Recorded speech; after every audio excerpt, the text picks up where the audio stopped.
Welcome all you plus two comedy modifiers back to the stream. Welcome back to This Is a Work of Fiction. Now, I originally started playing this game on the Flash Game Paradox. So if you're looking for episode 1 of this on YouTube, you got to go back to the Flash Game Paradox episode on This Is a Work of Fiction. But I had so much fun with it, I decided I was going to play it some more. So here we are, we're going to complete This Is a Work of Fiction. Now, last time I played, we can see I've made some decent progress here. But last time I played, it turns out there's an entire part of this game that I missed. It was brought up to me in the chat that I'm supposed to click here, and I'm getting these documents that tell some sort of a story. So we're going to open today's play of This Is a Work of Fiction with a bit of reading. So get ready for an audiobook episode of this. Why can't it be easy? Why does it have to be so tiny? Gee, I actually might read it on my other screen because it's bigger over there. To whom it may concern, for starters, a word of warning. Everything contained here is a work of fiction. None of it should be considered meaningful or relevant. Do not for even a second pretend that this represents anything more than a mostly random collection of arbitrary information and possibly flawed insight. Whether or not you find any meaning here is no concern to me, the Doctor. Interesting. I'm liking this already. Influence. The influence is not an organization. Don't call it an organization. The influence is a force of nature. An organization is just a group of people, and it behaves like exactly that, just a group of people.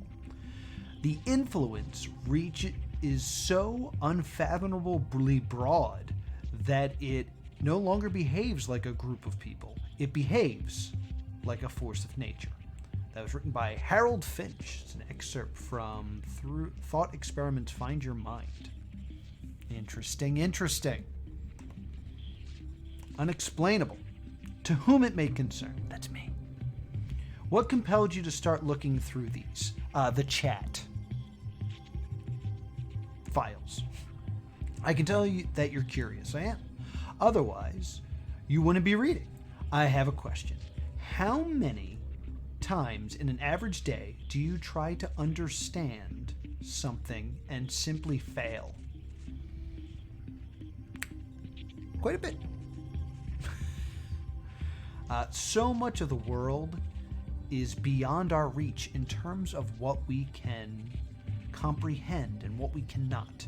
You chalk it up as the unexplainable, or maybe just call it God. Really, it's both. Much more simple and much more complicated than that. But the answer is always the same. The answer is always the influence. Keep looking. You'll see what I mean soon enough. The Doctor. Alright. This game just this is not what I expected out of this game after the first playthrough. MLK. Martin Luther King? Oh my goodness. This is a lot to read. Mrs. King says husband's death was will of God. Alright, I guess this is a lot to read, but I do think it's the will of God, said Mrs. Martin Luther King Jr. Yep. A few hours after the death of her husband. We always knew this could happen. Mrs. King was in seclusion of her home Thursday night, receiving only a few close friends in her bedroom. Friends and relatives greeted the streams of mourners who passed. 15 policemen guarded the house. The slender, attractive wife of this... Ew! She's grieving. The slender, attractive wife of the civil rights leader was composed but seemed dazed. She wept occasionally and accepted a few phone calls, one from President Jackson. Mrs. King, who was recuperating from major surgery, reclined on her bed watching television reruns of high moments in her husband's life. She was clad in a rose-colored robe. I don't think this is a real article. I certainly hope that some reporter wouldn't have called Dr. King's wife slender and attractive when talking to her about her grieving husband. I'm out of frame. Can I go down? Damn. I'm going to slouch a bit. There we go. Half dozen women friends were in the room with her. The king's eldest daughter, Yolanda, 12, in pajamas and a robe, and with her hair in curlers, lay on the floor watching. Mrs. King, 41, was told of her husband's death by Mayor Ivan Allen Jr. while at the airport waiting to fly to his bedside in Memphis. The mayor had driven her and her two eldest children, Yolanda and Martin Luther King III, 10, to the airport when he received word that King had died. Allen took Mrs. King into the waiting room. She emerged weeping. He then drove her back to the home. At Indianapolis, a spokesman for Senator Robert F. Kennedy said Kennedy had chartered a plane to take the King family to Memphis today and return the body to Atlanta. Ms. King requested that the plane be chartered after Kennedy telephoned to ask what he could assist her, the spokesman said. Mrs. King had long lived with the threat and danger of her husband. We have lived with the threat of death always present, she said after her husband received the Nobel Peace Prize in 1964.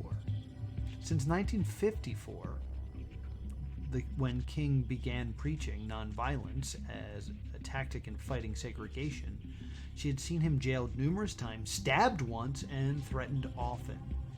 She was with him in 1956 at Montgomery, Alabama, with their first child, when their home was rocked by a bomb blast. Of the effects on her 4 children, she once said, "I've tried to give them an understanding that their daddy is trying to help people. The 2 oldest ones understand. They take great pride and accept the dangers well. We all realize that something could happen. If it does happen, I think it'll be the will of God. If it does, it would be a great way to give oneself to a great cause. But I pray to God nothing happens." Now, I don't know about this, but are we supposed to kind of accept that every time she says God, that we're supposed to be thinking of the influence? Perhaps. Secret! The influence has managed to do something that no one has ever accomplished with such success: keeping a secret. Ooh. A group of students in a middle school can't keep a secret for more than 30 minutes. Well, the group of kids in middle school. A corporation with bankruptcy in sight often manages to maintain a secret for months or years, but always slips up eventually. The influence is orders of magnitude beyond something like a social startup, but somehow the secret has largely been kept, safe from the mainstream knowledge. Anonymous patient. Study of schizophrenics. Interesting. To whom it may concern. Me.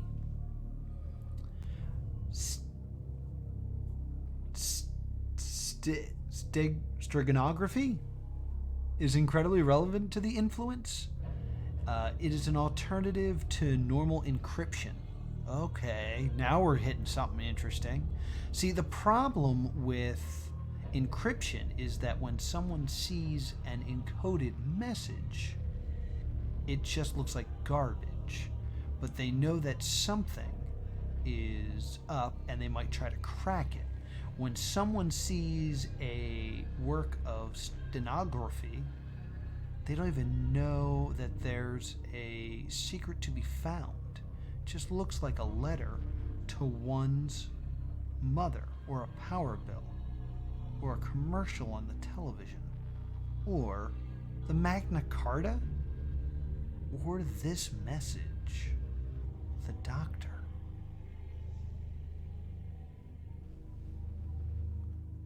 So is there a message here? Let's see. If we read this as an acrostic, you got S-A-E-I-U. No, that doesn't make sense.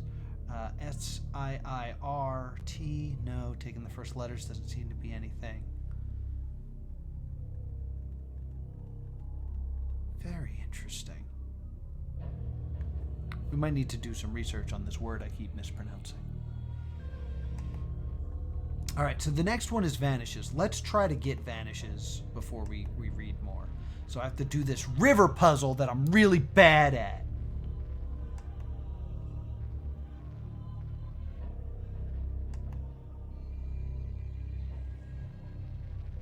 Pushing it along, pushing it along. I need it to go up, though. Push it up. Take it upwards. I don't understand these.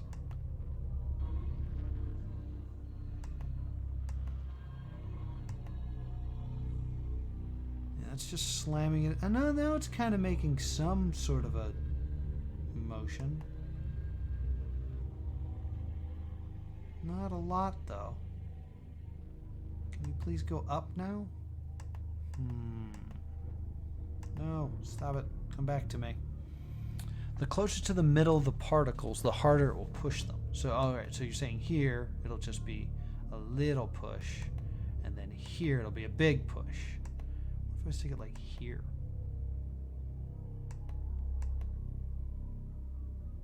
Alright, this is at least getting it up more. Maybe that'll help. Oops.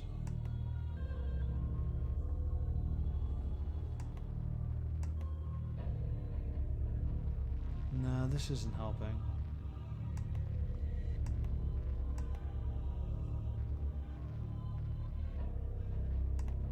Oh, that was something.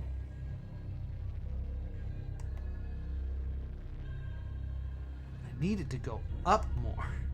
Go up.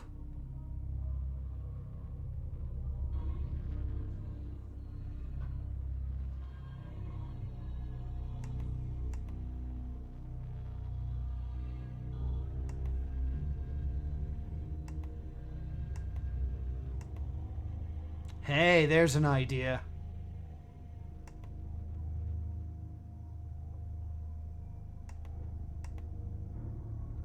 Hey, here we go.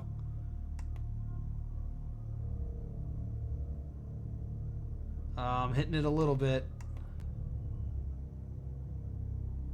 Yes! Yes! Yes! Had some help from the chat there. All right, now we can go back to reading. Vanishes. The thing that never ceases to startle me is exactly how often it is that a person simply vanishes off the street. No trace is left, nothing. They go to the store and no one ever hears their voice again. Often over the years, this gets translated into a vague story about how a relative died during a trip to the beach, where the details just don't seem specific enough to really come together. But for some reason, even when everyone is ultimately in the dark, no one is willing to ask what really happened. And eventually, the whole thing is forgotten into the sea of statistics.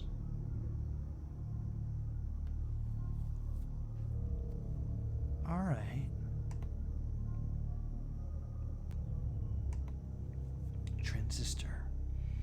One important aspect of the influence is that it doesn't solve problems like a human being. The human element of the influence is similar to that of a transistor in a computer. The people make tiny decisions that adds up to millions of others, and thus the influence functions as an overall unit.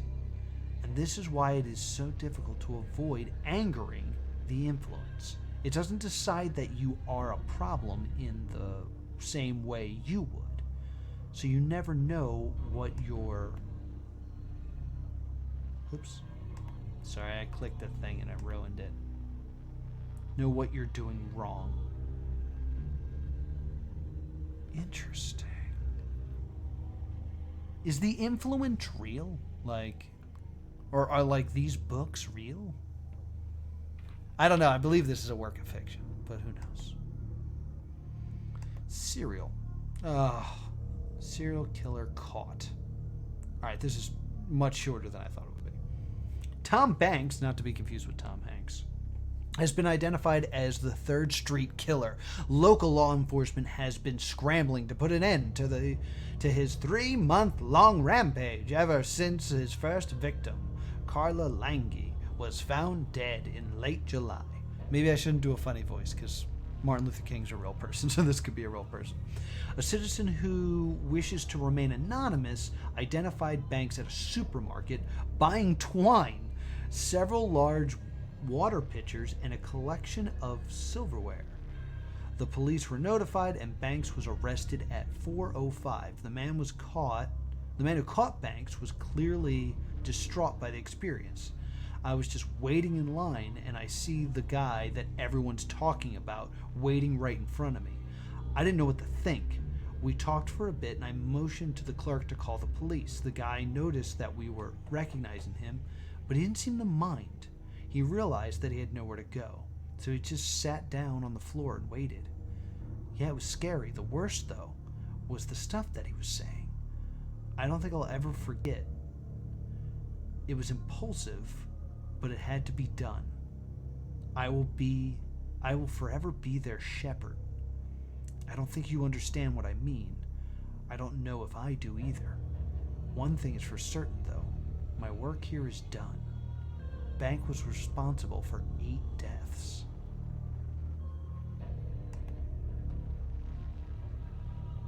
Interesting. Come on, try a little. We can make it better. We can make it home with one headlight. I'm kidding. All right. You know the feeling you get when you're driving at night? I don't like making fun of people who stutter. When you see the headlights in your rear view mirror, when you can't tell what model of a car it is. Did you hear that weird music change? That was freaky. Of course you think it's a cop, but that's not what I fear. I fear that it's someone worse. Someone who doesn't show who they are by wearing a blue uniform and a badge. A cop wants you to know that he's a cop. The man that follows me doesn't wear a uniform, and he drives a different car every day. He doesn't want me to know that I caught him. Oh, he doesn't want me to know that anything is suspicious at all. But I've almost caught him. I'll catch him soon. Paranoid disillusion and the people it affects. Alright, let's continue. Round 3. Let's see if I remember how to play this. Oh, okay. This is I gotta collect all of these. And then I can't back up. So I do this. Yeah, I got it. We're good. Big H for Houlihan. Boom. Back to the files. To whom it may concern. Me. Once there was a man who worked at a local diner for years. He never admitted it, but he was endlessly enamored with the down-home feel of the place. A real mom-and-pop kind of joint. He came in 5 times a week and was close friends with all the other regular customers and staff. One day, 3 monsters showed up in black suits carrying Berettas? Yeah. Oh, I clicked and now it's ruined. Carrying Berettas. And shouting at these people who are eating. The people at the table tried to explain something or another, but in the end, the suited goons executed them all on the spot. The table shined a brilliant crimson, scattered with utensils and death. Ugh. The man who was working, drenched in sweat and drowning in tears, let out a painful cry. Why have you come to this place? You spoiled it with your violence and crime. One of the suited men, casually wiping some blood off his hand, responded, spoiled it? The diner is a front. The mob owns this building. The doctor. And that's going to do it for this episode of This Is a Work of Fiction. Be sure to subscribe right here to Plus 2 Comedy Gaming so you don't miss a single episode of This Is a Work of Fiction. Thank you so much for watching, and I'll see you next time.